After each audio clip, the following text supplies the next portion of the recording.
Sector 46 Faridabad के चौकी प्रभारी सोहन पाल अपनी टीम के साथ क्षेत्र की रात्रि गश्त पर निकलने की तैयारी कर रहे थे कि तभी पुलिस कंट्रोल रूम से फोन आ गया।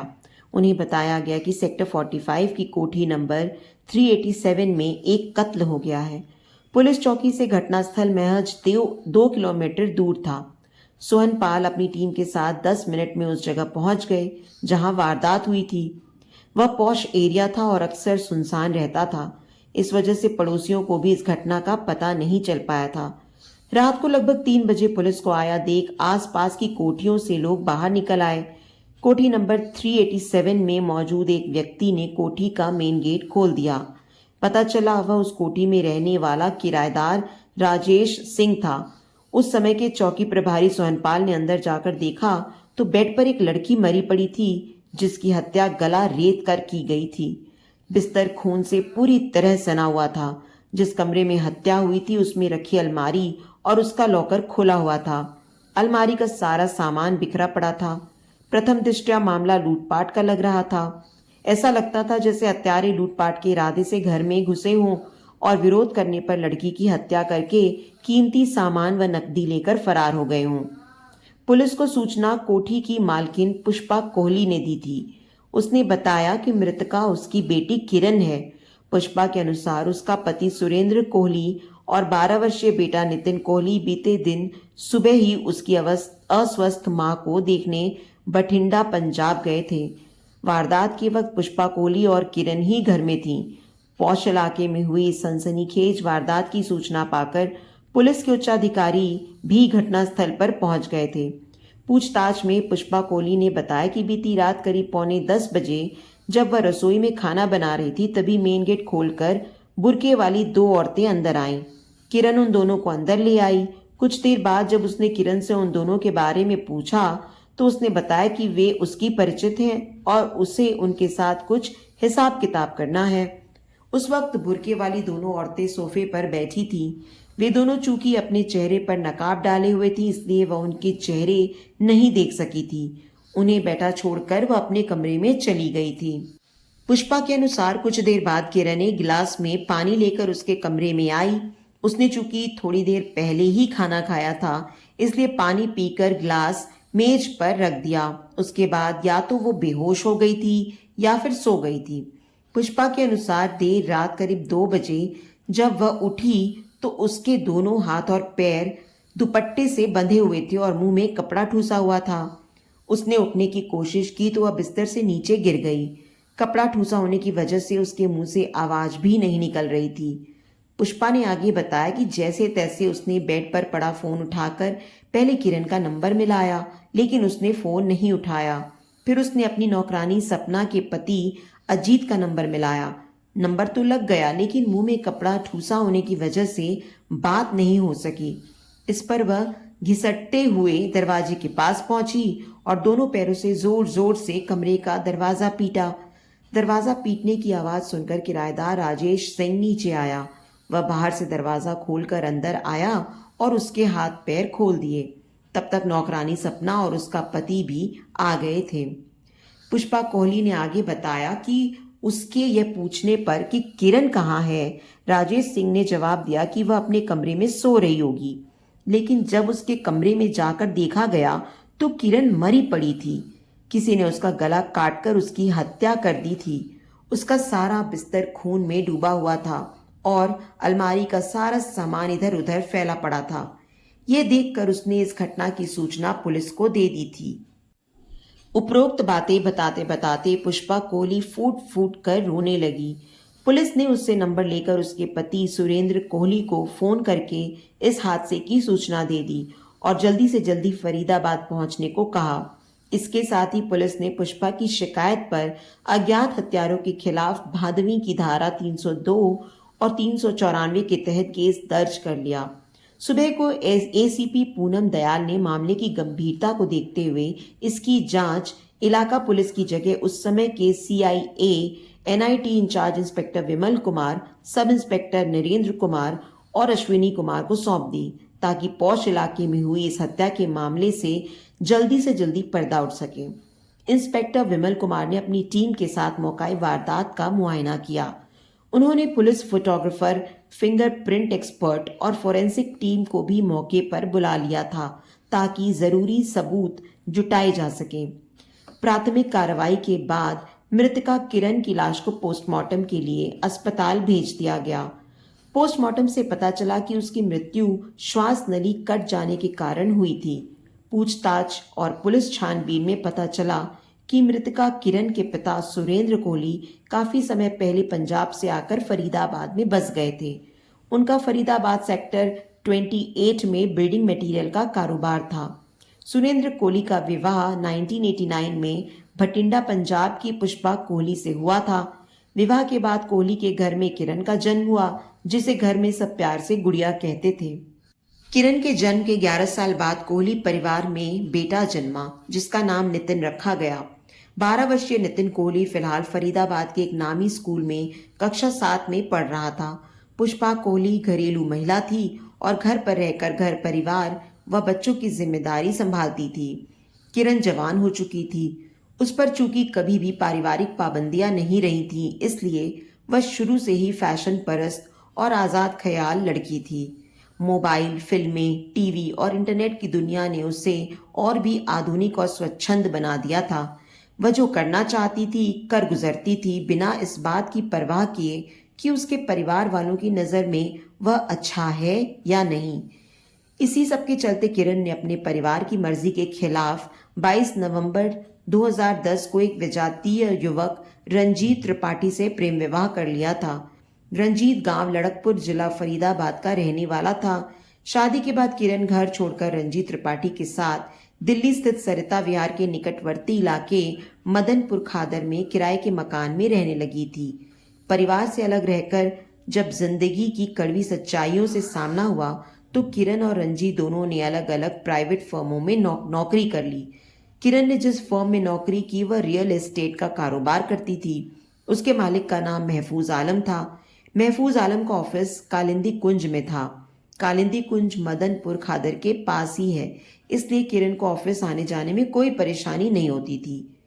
महफूज आलम के साथ काम करते करते किरण उसके लिए काफी महत्वपूर्ण बन गई थी।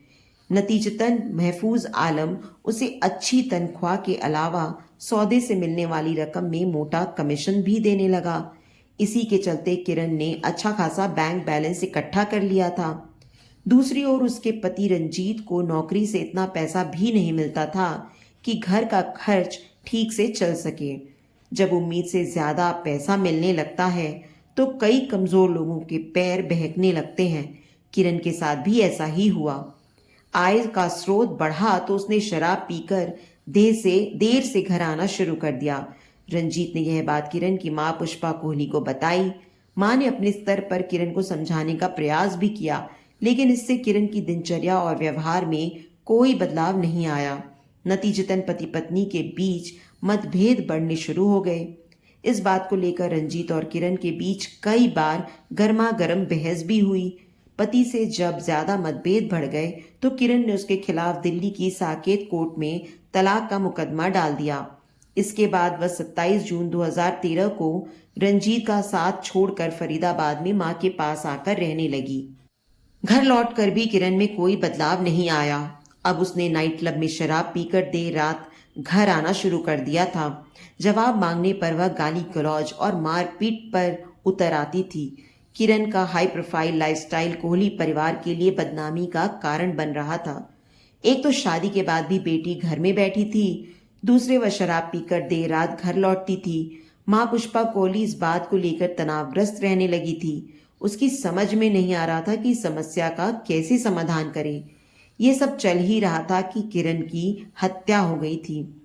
बहरहाल इंस्पेक्टर विमल कुमार ने अपनी टीम के साथ बेहद बारीकी से घटनास्थल का मुआयना किया तो पाया कि पुष्पा कोहली द्वारा लिखाई गई रिपोर्ट और मौकाए वारदात पर पाए गए सबूतों में काफी झोल है।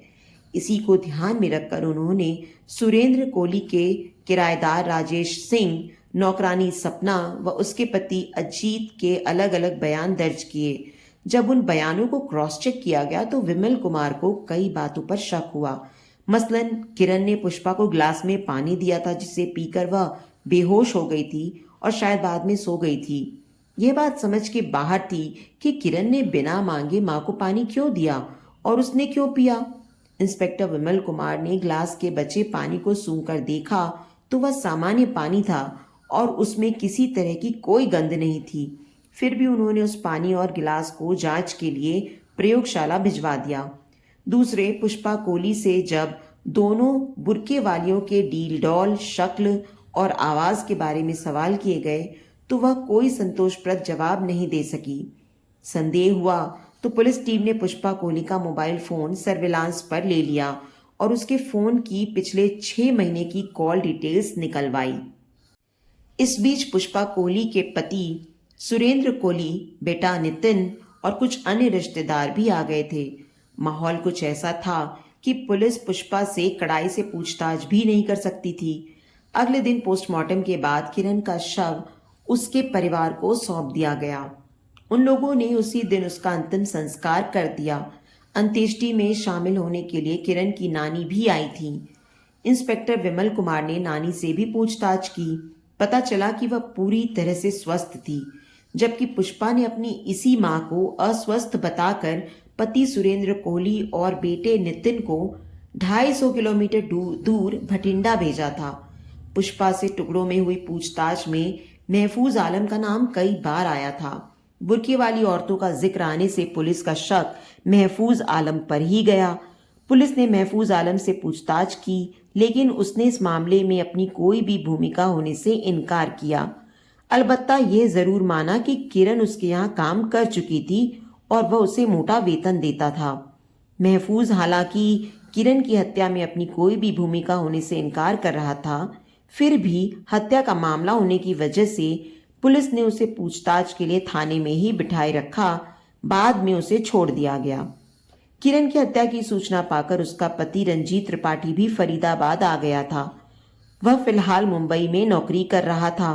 पुलिस ने उससे भी पूछताछ की, लेकिन हत्या में उसकी किसी भी तरह की भूमिका न मिलने पर अगले आदेश तक उसे घर छोड़कर न जाने की कड़ी हिदायत देकर जाने दिया गया। पुष्पा कोहली के मोबाइल फोन की कॉल डिटेल्स पुलिस के पास आ गई थी।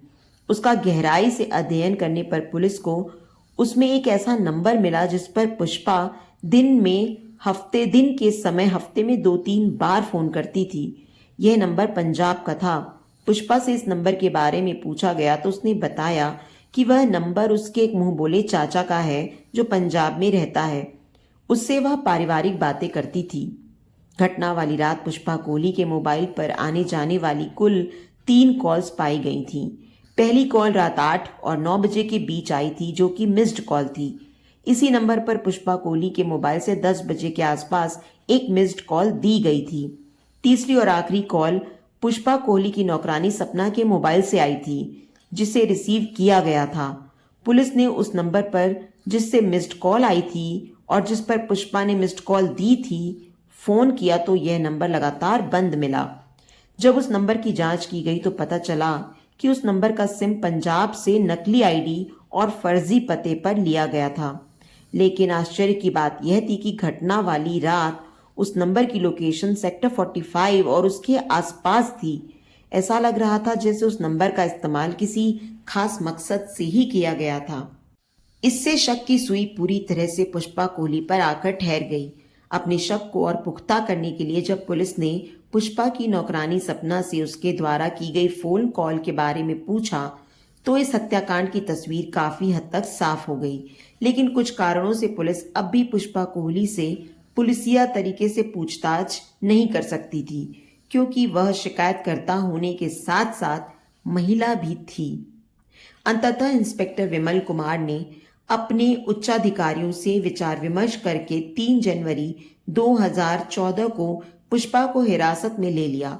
जब सपना द्वारा दिए गए बयान को आधार बनाकर उसे घेरा जाने लगा तो पहले तो वह पुलिस को बरगलाती रही, लेकिन अंत में टूट गई। आखिर उसने स्वीकार कर लिया कि उसने ही सुपारी देकर अपनी बेटी किरण की हत्या कराई थी। दरअसल पुष्पा की नौकरानी सपना ने घटना वाली रात कोठी के आगे वैगनार कार खड़ी देखी थी। बाद में उसने पुष्पा को फोन करके पूछा था कि क्या घर में कोई मेहमान आया है।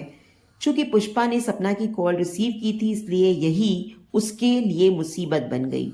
क्योंकि यह बात सपना ने पुलिस को बता दी थी, जबकि पुलिस को दिए बयान के अनुसार उस वक्त पुष्पा बेहोश थी। पुलिस को दिए गए एक बालिया बयान में पुष्पा कोहली ने बताया कि किरण की आदतों और व्यवहार से वह तनावग्रस्त रहने लगी थी। अपनी समस्या को हल करने की योजना के तहत उसने अपने गांव के मुंह बोले चाचा हवलदार कुलविंदर सिंह, जो कि जालंधर के कैंट थाने में तैनात था, को हत्या की रात फरीदाबाद बुलाया। कुलविंदर अपने एक अन्य साथी के साथ वैगनार कार से 27 दिसंबर की देर शाम फरीदाबाद पहुंच गया था। वह अपना मोबाइल फोन जालंधर में अपने घर छोड़ कर आया था ताकि पुलिस की जांच में उस पर कोई आंच आए तो वह साबित कर सके कि वह हत्या के वक्त जालंधर में था। कुलविंदर पंजाब से फर्जी आईडी पर खरीदी गई नई सिम अपने साथ लाया था। इसी सिम को उसने दूसरे मोबाइल में डालकर पुष्पा कोहली को मिस्ड कॉल देकर अपने फरीदाबाद पहुंचने की सूचना दी थी। पूर्व नियोजित योजना के तहत पुष्पा ने अपने मोबाइल से उसे मिस्ड कॉल दी, जिसका मतलब था कि रास्ता साफ है, कभी भी अंदर आ सकते हो। इसके बाद रात के अंधेरे में कुलविंदर और उसके साथी ने घर के अंदर घुसकर किरण की गला रेत कर हत्या कर दी और कमरे में रखी अलमारी का सामान इधर उधर बिखेर दिया ताकि मामला लूट व हत्या का लगे। हत्या के वक्त पुष्पा कोहली अपने बेडरूम में चली गई थी और अपने कानों को तकिए से ढक लिया था ताकि बेटी के चीखने की आवाज उसे सुनाई ना दे। इस हत्या की एवज में पुष्पा कोहली ने कुलविंदर को 1 लाख रुपए व सोने के कुछ गहने दिए थे, जिन्हें लेकर वह उसी रात अपने साथी के साथ पंजाब लौट गया था।